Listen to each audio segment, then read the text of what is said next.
Years ago, when I was backpacking across Western Europe, I found myself lost in the foothills near Barcelona. The sun dipped below the horizon, casting elongated shadows through the dense forest. My backpack weighed heavy, and my boots crunched on the fallen leaves as I followed an ancient trail. The Pyrenees mountain range loomed in the distance, their snow-capped peaks a stark contrast to the lush greenery around me. I had heard tales of trekkers who vanished in these mountains, swallowed by the mist or claimed by sudden storms.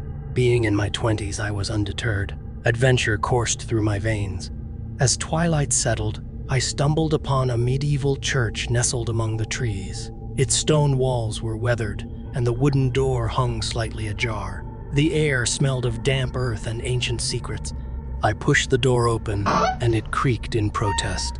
Inside, the church was dimly lit by flickering candles. I was worried that someone else was there, but being a church, I figured I could just explain myself. I felt a chill, not just from the cold, but from something deeper, an inexplicable unease. The stained glass windows depicted scenes of martyrdom and suffering, their colors muted by centuries of grime. I decided to spend the night there. The church offered shelter from the elements, and I imagined generations of weary travelers seeking solace within these walls. I lit more candles, their flames dancing like lost souls. The wooden crucifix above the altar seemed to watch me, its carved figure eternally suspended in agony. As the night deepened, the wind outside grew fierce. Rain lashed against the stained glass, casting eerie patterns on the stone floor. I huddled in a corner, my sleeping bag wrapped tightly around me. The church creaked and groaned, as if echoing the torment of its past. That's when I heard it, a soft, mournful wail. It seemed to emanate from the very stones themselves. I strained my ears, trying to decipher the sound. Was it the wind? My imagination? But then I saw her, an old woman standing near the altar. Her gown was tattered, and her hair hung in wet strands. Her eyes devoid of life. She beckoned to me, her fingers pale like the glow of the moon. "Help me," she whispered, her voice like the rustle of leaves. "I am trapped here." "Why?" I asked, my voice trembling. "Who are you?" She stepped closer, and I saw the anguish etched on her face. "I was accused of witchcraft," she said. I glanced around, noticing the symbols carved into the walls. "You must leave," she urged. "The storm outside. It's no ordinary tempest. It's the wrath of those who perished unjustly." I hesitated. The wind howled, rattling the windows. Rain seeped through the roof, forming puddles on the stone floor. But leaving felt impossible. The woman's eyes held mine, and I sensed a shared fate. As dawn approached, the storm intensified. Thunder shook the church, and lightning illuminated the ghostly figure before me. She pointed to the altar where a hidden trapdoor lay. "Go," she whispered. "Find the truth buried beneath." I descended into darkness, my flashlight revealing a hidden chamber. There, I discovered the skeletal remains of those falsely accused, their words of pain and betrayal etched into the walls. Terrified by the revelations in the hidden chamber, I made my way back to the surface. The old woman was nowhere in sight. The storm outside has peaked, and the rain was falling hard. My heart raced as I stumbled through the forest, desperately trying to put distance between myself and the haunted church. Hours passed, and exhaustion overtook me. The rain soaked through my clothes. I realized with a sinking feeling that I was lost, but the storm has cleared. As the sun came up, I found my way back to town, feeling safe and relieved. I rushed to the police station to share my harrowing experience, but to my surprise, the officers had no knowledge of any church in the area. Puzzled, they exchanged glances, and I realized the place that had terrified me so deeply seemed to exist only in my bewildered memories. The officers offered a sympathetic ear, but it became apparent that the haunted church, the old woman, and the skeletal remains were shrouded in a mysterious veil, leaving me to grapple with the unsettling uncertainty of what had truly transpired in the depths of that stormy night. I returned a few years later with a couple of friends, having told them the story, but no one believed me. I was eager to prove them wrong, but I was unable to find the church again. Was it demolished or simply vanished, like the witch, Sometimes late at night I hear her wail, the woman who still roams the church seeking redemption, and I wonder if my own soul is now bound to this place, forever haunted by the horrors of that fateful night.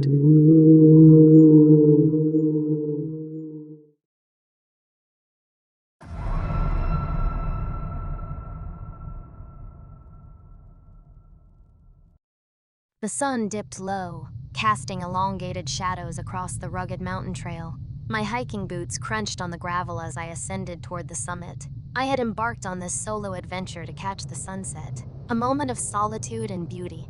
The man had appeared behind me about an hour ago. I'd glimpsed him through the trees, a dark figure trailing my steps. His presence was unsettling, but I brushed it off as there were many other hikers on the trail.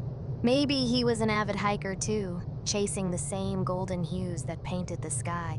Yet, the whistling was what set me on edge. A haunting tune, simple and repetitive. It followed me like a shadow, echoing through the pines. The melody seemed familiar, but I couldn't place it. Perhaps an old folk song. Being short had its drawbacks. My legs were like stumps compared to the gazelle-like strides of other hikers. I'd regularly stop to let them pass, my breath ragged, my calves burning. I'd nod politely, their long limbs propelling them upward, and then there was the man, the whistling stranger. I'd glance back, expecting him to overtake me, but he never did. Instead, he'd take a break just like I did, leaning against a tree, catching his breath. He did pass me once only to have stopped around a bend to study a plant, but as I passed, he began walking again, matching my pace. I reached the summit, my breath ragged from the steep climb. I was the last to arrive except for the whistling man who followed soon after. The panoramic view stretched before me, a canvas of oranges, purples, and blues. The sun hung low, a fiery orb sinking toward the horizon. I should have felt elation, but the man's presence gnawed at me. I must admit that I got distracted by the sunset. It was an opportunity to capture the perfect photo, but I stayed longer than I should have, and when I turned around, everyone had left. The descent would be treacherous in the dark, so I quickly made my way down the mountain. Then I heard it, the eerie whistling from the man. There he was, a silhouette against the fading light. The whistling grew louder, more insistent. I squinted, trying to make out his features, but he remained a shadow. "Hey!" I called, my voice trembling. "Are you okay?" No response, just the eerie tune winding through the trees. I hesitated. I could backtrack, find another route down, but the man blocked my path. I couldn't shake the feeling that he was watching me, studying my every move. "Go ahead," I said, gesturing toward the trail. "I'll follow." Still nothing. He stood there, a phantom in the twilight. I took a step forward, then another. The man didn't budge. Panic surged within me. What if he wasn't harmless? What if he wanted something more sinister than a sunset view? I made a split-second decision. I veered off the trail, plunging into the underbrush. The man's whistling followed me, haunting and relentless. I stumbled over roots, my heart pounding. The forest swallowed me, and I lost sight of the summit. The darkness thickened. My phone battery was nearly dead, and I regretted not bringing a flashlight. I pushed forward, fueled by fear and adrenaline. The path twisted, and I lost all sense of direction. How far had I strayed from safety? Finally, I burst through the trees where I heard other hikers chatted and laughed, oblivious to my ordeal. I reached a group of hikers and asked if I can join them, explaining I had forgotten my flashlight. With the safety in numbers, we finally reached the car park. I never saw the man again, and I never went hiking alone again, but until this day, his whistle would forever haunt my memories.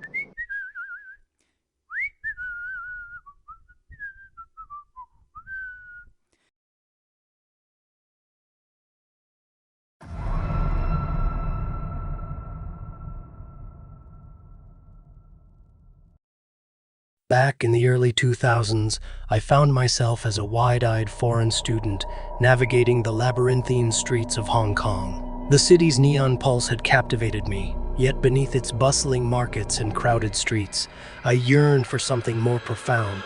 Thus, on a balmy, late summer evening, my curiosity led me to the outskirts of the city to embark on an exploration of the mysterious Dragon's Back Trail, a path famed for its panoramic views of the city and coastline. especially enchanting under the nighttime sky. Hong Kong, among the most densely populated cities on Earth, seldom offered moments of solitude. As I approached the trailhead, it buzzed with life, fellow hikers preparing for the journey ahead, backpacks laden with water bottles and energy bars. Torches flickered, illuminating the path that would soon lead us away from the luminous city. The anticipation pulsed within me as I joined the throng, eager to escape the urban confines and immerse myself in the wilderness. The initial stretch of the hike was gentle, winding through lush greenery and gradually ascending. The ambience was lively, filled with the chatter of fellow hikers. Yet, as I continued, an imperceptible shift occurred.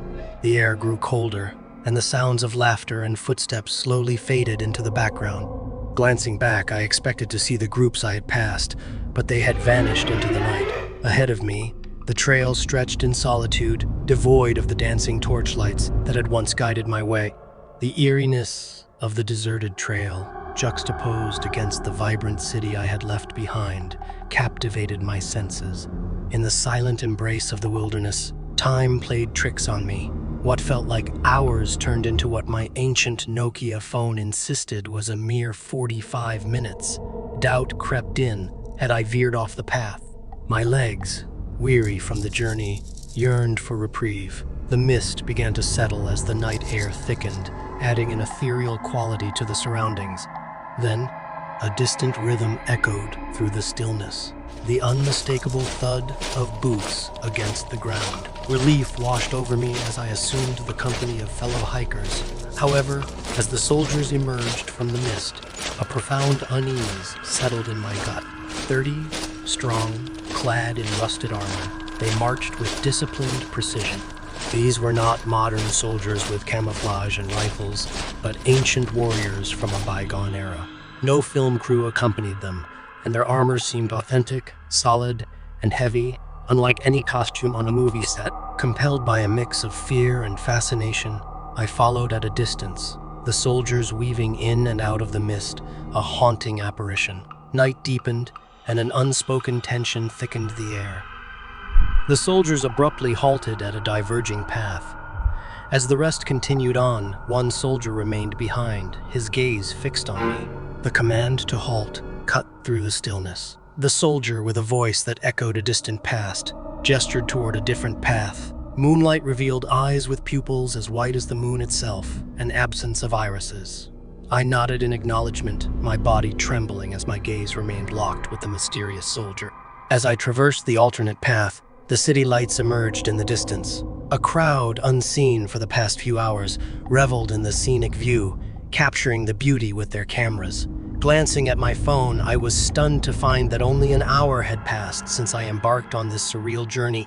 The remainder of my trek unfolded without incident, yet confusion and a lingering sense of the surreal clung to me. Later investigations revealed that the path I avoided led to a cemetery, a stark reminder of the thin line between the extraordinary and the ordinary. So, if you ever find yourself on a lonely trail, beware. For the mountains hold secrets, and time is a fickle companion. You might step into a legend, a nightmare, or a forgotten war. But remember, reality is fragile, and the boundary between worlds can blur with every step you take.